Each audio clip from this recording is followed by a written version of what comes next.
ஒரு நாளும் உனை மறவாத இனிதான வரம் வேண்டும்.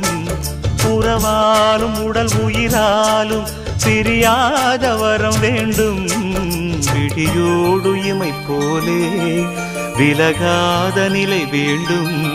இணையான இளமானே துணையான இளமானே, இணையான இளமானே துணையான இளமானே.